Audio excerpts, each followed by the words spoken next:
बच्चों last time हमने किया था क्लासिकल फिजिक्स और क्लासिकल फिजिक्स में हमने किया था मैकेनिक्स और थर्मोडायनेमिक्स। आज लास्ट के दो टॉपिक और रह गए थे, वो हम डिस्कशन करने जा रहे हैं। वी आर डिस्कसिंग है new topic and that is electrodynamic.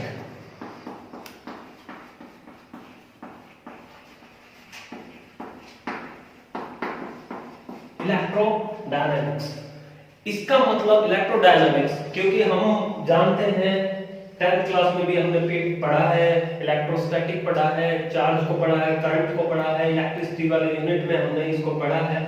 तो आज हम थोड़ा सा और डिस्कशन करते हैं, दैट इज इलेक्ट्रोडायनामिक।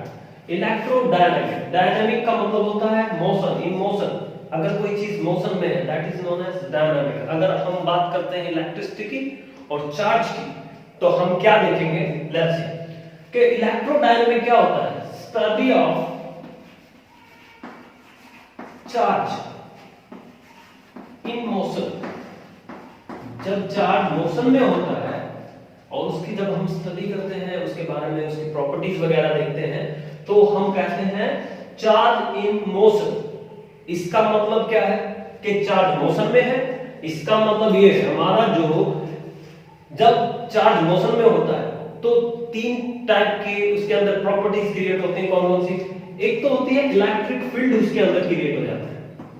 सेकंड, उसके अंदर मैग्नेटिक फील्ड क्रिएट हो जाता है।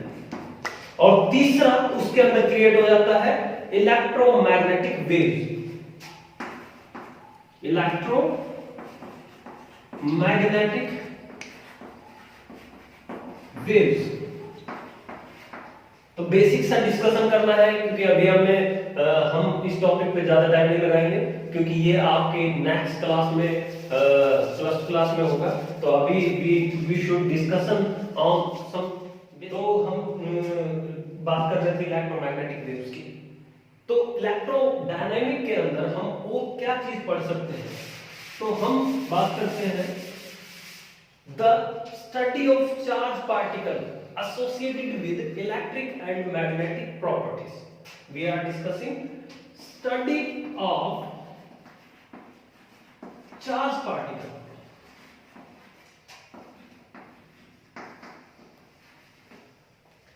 Charge particle associated with electric and magnetic effects.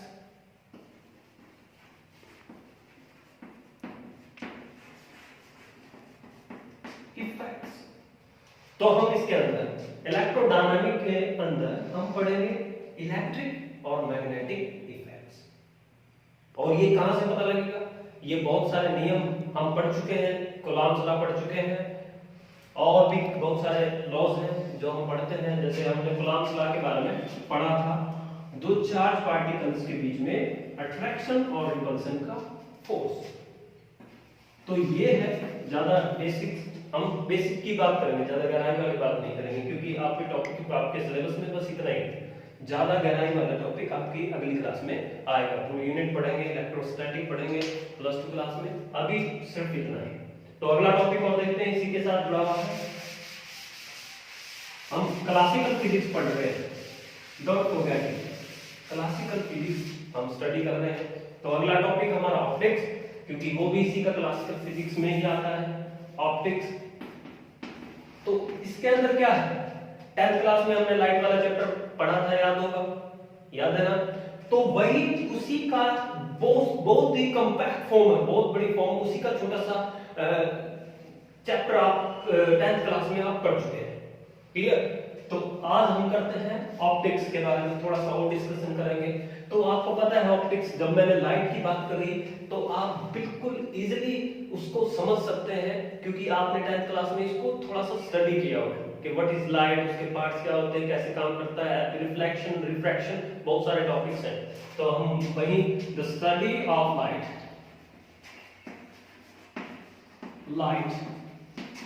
And optical instrument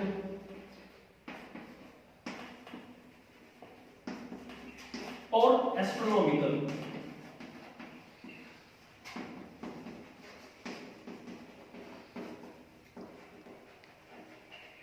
like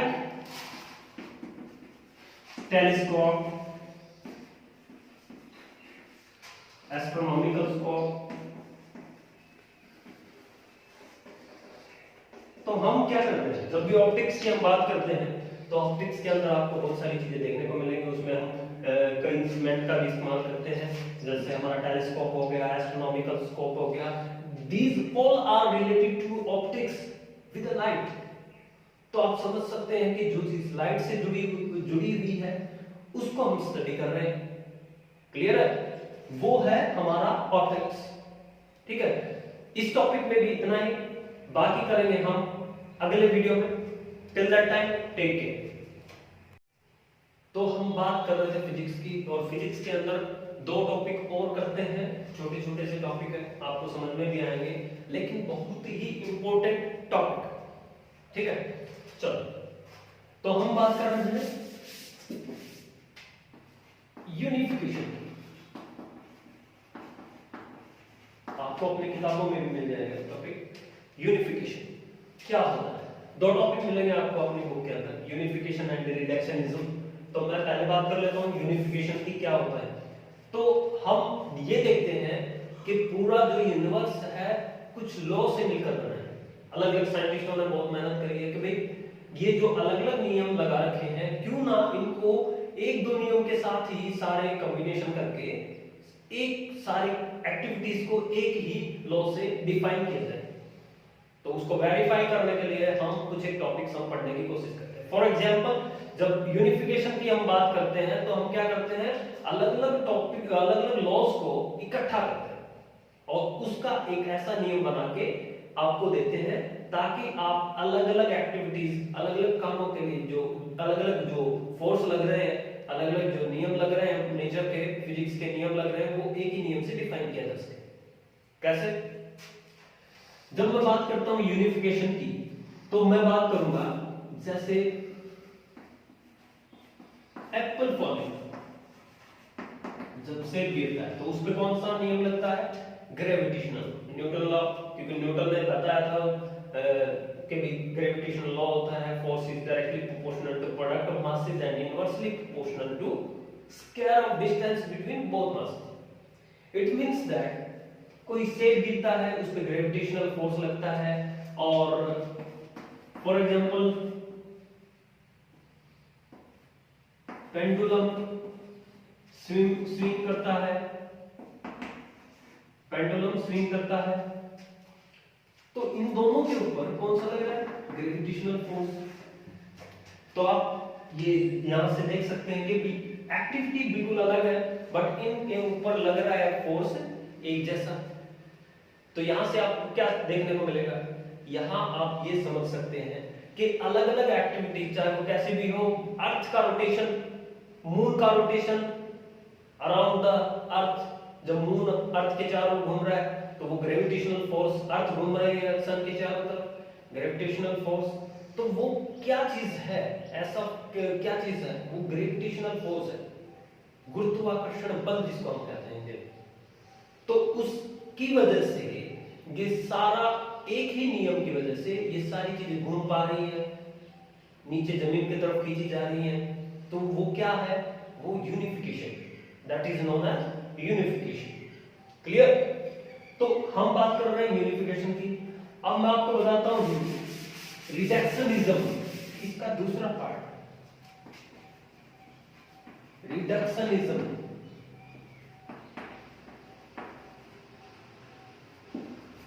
reductionism, तो रिडक्शनिज्म क्या है? देखो, रिडक्शनिज्म जो बड़े बड़े लॉज जो थे, उनको बड़े बड़े कॉम्प्लेक्स जो थी, कॉम्प्लेक्स लॉज थे, उसके छोटे छोटे टुकड़े कर, break the complex properties into smaller parts, break the complex property or law into smaller parts। It means आप देख पा रहे हैं कि भी कॉम्प्लेक्स जो नियम थे उनके छोटे छोटे टुकड़े करें। जैसे हम थर्मोडायनामिक पढ़ेंगे तो उसके अंदर हम इंटरनल एनर्जी पढ़ेंगे, बात तो हम थर्मोडायनामिक करेंगे बट उसके अंदर इंटरनल एनर्जी, हीट इंजन पढ़ेंगे, थर्मोडायनामिक्स का first law, zeroth law, second law, heat का ट्रांसफर, हीट एनर्जी कैसे ट्रांसफर हो जाती है, उनके हर एक टॉपिक को एक पूरी कंडेंस थर्मोडायनामिक को छोटे छोटे स्मॉलर पार्ट्स में पढ़ेंगे, उसके लॉज को पढ़ेंगे, कैसे कैसे हीट ट्रांसफर हो जाती है। That is known as reductionism. तो रिडक्शनिज्म क्या है कि हम कॉम्प्लेक्स प्रॉपर्टीज जो होती है उसको स्मॉलर पार्ट में बांटकर, छोटे छोटे टुकड़ों में बांटकर उसकी स्टडी करेंगे, उसको ही कहते हैं रिडक्शनिज्म। क्लियर? तो इस प्रकार से आज का टॉपिक सिर्फ इतना ही, और हमारा चैनल है एडवांस अरीना के नाम से, तो उस चैनल को प्लीज सब्सक्राइब करें, लाइक करें एंड शेयर जरूर करें, ताकि हम आपके लिए आपके नॉलेज को एनहांस करने के लिए और नए टॉपिक आपके सामने ला सकें। Till that time take care.